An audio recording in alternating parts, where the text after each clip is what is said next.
వెకిలి చేష్టలు చేస్తూ షీ టీమ్స్ కి పట్టుబడ్డారో మీ పని గోవింద. ఆడవాళ్లను వక్రబుద్ధితో చూస్తూ పిచ్చి పిచ్చి పనులు చేసే పోకిరీలకు హైదరాబాద్ షీ టీమ్స్ జీవితాంతం మర్చిపోలేని ట్రీట్మెంట్ ఇస్తున్నారు. అదేంటో ఒకసారి చూద్దాం. అది ఓ రద్దీ ప్రాంతం. వందలాది మంది గుమికూడి ఉంటారు. ఒకరికొకరు తగులుతూ ముందుకెళ్తూ ఉంటారు. అలా ఓ పోకిరి ముందుకెళుతూ తనను ఎవ్వరో చూడడం లేదనుకొని ముందున్న మహిళల పట్ల అసభ్యకరంగా ప్రవర్తిస్తున్నాడు.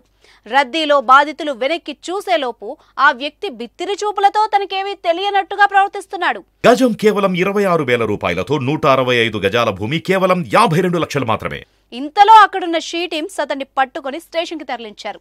తనకు ఏమీ తెలియదు అంటూ అమాయకంగా ప్రవర్తించాడు. అయితే మీ భార్యను తీసుకుని రేపు కౌన్సిలింగ్కి రావాలి అంటూ షీ టీమ్ సిబ్బంది సూచించారు. దీంతో మరుసటి రోజు భార్యతో వచ్చాడు ఆ వ్యక్తి. అక్కడే అసలు ట్విస్ట్ మొదలైంది. ఆ పోకిరి చేష్టల్ని వీడియో తీసిన షీ టీమ్ బృందం అతగాడి భార్యకు చూపించారు. మనోడి బాగోతాన్ని వీడియోలో చూసిన భార్య అతడి చెంప చెళ్ళు మనిపించింది. ఇలా షీ టీమ్స్ కు రెడ్ హ్యాండెడ్ గా పట్టుబడుతున్న వాళ్ల చేష్టల్ని చూసి చాలా మంది కుటుంబ సభ్యులు నిశ్చేష్టులవుతున్నారు. ఇంట్లో ఉండే తల్లిదండ్రులకు పెద్దవాళ్లైతే భార్యలకు తమ నిజ స్వరూపం తెలిసిపోతూ ఉండడంతో చేసేది లేక మన్నించాలి అంటూ వేడుకుంటున్న ఘటనలు జరుగుతున్నాయి. బస్ స్టాప్లు, రద్దీగా ఉండే ప్రాంతాల్లో షీ టీమ్స్ పోకిరీలను పట్టుకోవడం కోసం ఈ ఆపరేషన్ నిర్వహిస్తోంది. ఇందులో భాగంగా నిందితుల చేష్టల్ని వీడియోలు తీస్తోంది. పూర్తి సాక్ష్యాలు చేతికందిన వెంటనే ఆయా పోకిరీలను అదుపులోకి తీసుకుని పోలీస్ స్టేషన్కి తరలిస్తూ ఉంటారు. ఆ తర్వాత వాళ్లు చేసిన తప్పుల్ని బట్టి కౌన్సిలింగ్ ఇవ్వడంతో పాటు కేసులు నమోదు చేస్తున్నారు. పెళ్లైన వాళ్లైతే వాళ్ల భార్యల్ని కౌన్సిలింగ్కి పిలిపిస్తున్నారు. తన భర్త మంచివాడని, ఎలాంటి తప్పు చేయడంటూ షీ టీమ్స్ ముందు వాదిస్తూ ఉంటారు.